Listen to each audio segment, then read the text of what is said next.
Welcome, WDRC in Santo Domingo, and we have something special for you today. Stay tuned.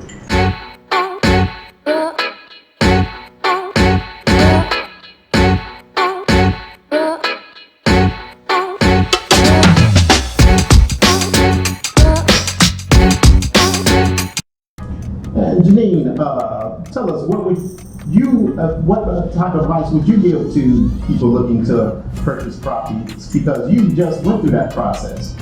I just bought property in Santo Domingo. I would do a checklist, and the checklist would start off first, decide what bank you're gonna finance with.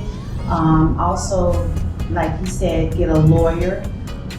Make sure that the realtor you're with, you can get somebody that's bilingual. Make sure that, because I did have kind of like a hard time with the lady that I was with speaking Spanish. But if not, you always can use your translation. But also make sure that if you're gonna buy a brand new place, come out to Dominican Republic and check the property that you are buying, so you can make sure the things in the place are what you're looking for, because I had to come in and revamp a lot of stuff. But it's a lot, and you need to research. You definitely need to research before you come in. Okay. One of the things people look for, and I guess, it's just human nature, they look for price. What would you tell people when you see that all over YouTube? Hey, you could get an apartment for $300, $400. What would you tell those people looking at those type of properties? Are you directing that to me? Okay. Yes. Yeah. I would suggest that you understand, when you see those kind of $300 or $400 properties, that's Dominican living. That's that American living like we have in the States, with a lot of amenities, hot water, full plants for 24/7 electricity, security, maybe a gym, maybe a pool. You're not getting all that for $300 or $400 unless you in a barrio with a pool. But I would say you're going to spend between $7,000 and $1,000 for a good standard American property that's got security, water, hot water, and electricity 24/7. $700 to $1,000 a month is what I think you will spend. Not no $300 or $400. Add anything to that? You buy what you get what you pay for, and $300 to $200 and some dollars. Expect cockroaches, because you're definitely gonna see them. I'm just saying, because hey, I know us Americans, we don't like seeing it, but hey, if you're gonna come in and you want something that cheap, you're going to expect it. But I found places a little bit more reasonable, about $600 to $500, that you'll get a decent spot. But you just need to watch the area, because you got to worry about the lights keep going out and stuff like that. If they don't have an inverter, you will be putting money into these people's places that you're renting or whatever. So if they don't have a AC, you will be buying the AC, if they don't have it. So you just gotta really, like I said, research. Yeah. So you mentioned inverter. Explain to the people viewing, what is an inverter? An inverter is like, I live in Las Americas in Santo Domingo. Every day my lights go out. So we're sitting in the dark for hours, and we have to wait until the light go off. And it's hot as heck. So I had to get an inverter, which is 2 batteries, and it's a box that if the lights go out, my lights will come automatically back on. And pretty much now I'm the only one who has an inverter in my apartment building. It's a little pricey, but it's worth it, because at least it'll, for 2 batteries, it's worth about 8 hours. So it doesn't, you never know how long the lights are gonna be out, and it's good to get. That's what I would think. Yes, I would like to add that it's something you definitely need to have in building an apartment.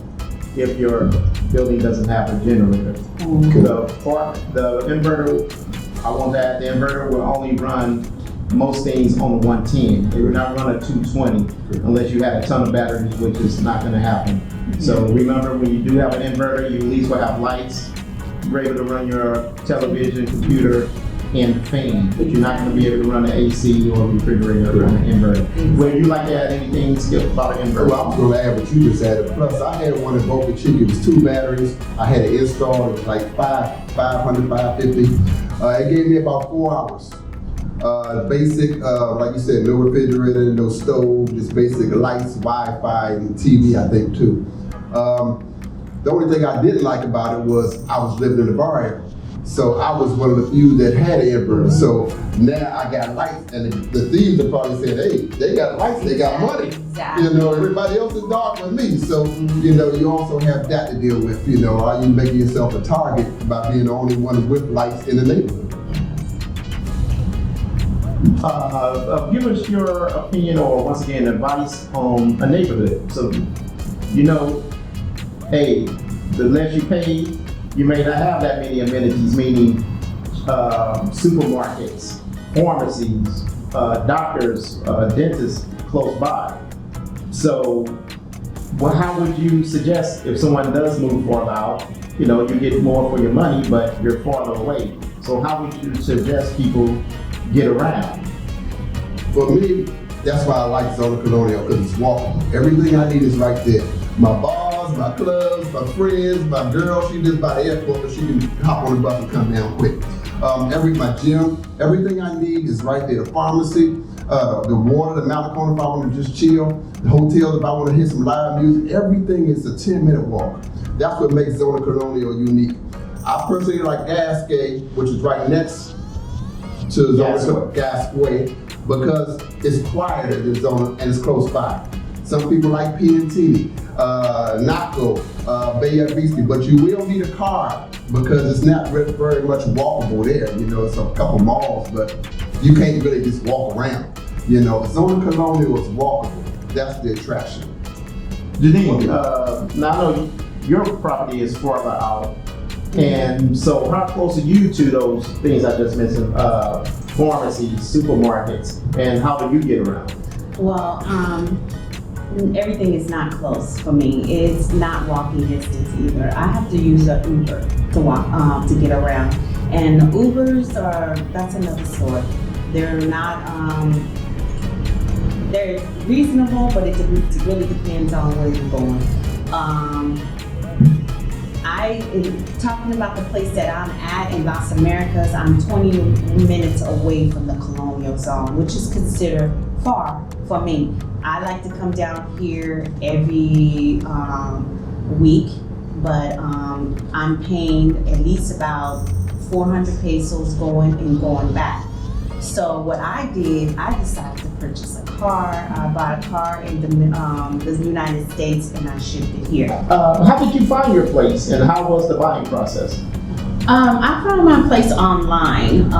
It's the realtor is called the Dominican Realtors. I found it online. I started talking with the realtor and making plans to come out. And so the place that I bought was in the middle of being built. And also, I just needed to put 10% down at the time for the engineers.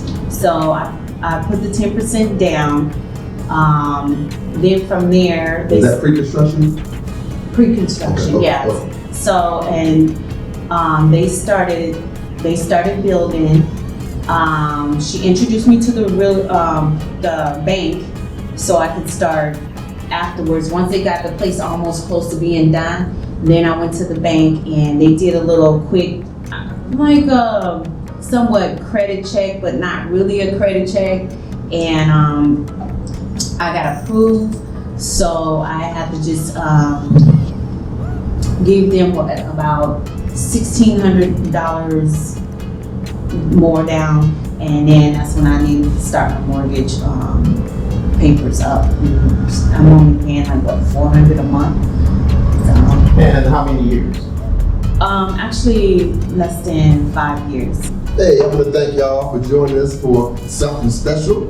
WDRC in Santo Domingo, here with my lovely guests, and we're saying thank you for joining in. Salute. Good people, good conversation. Remember, subscribe to WDRC en Santo Domingo. Ya sabes.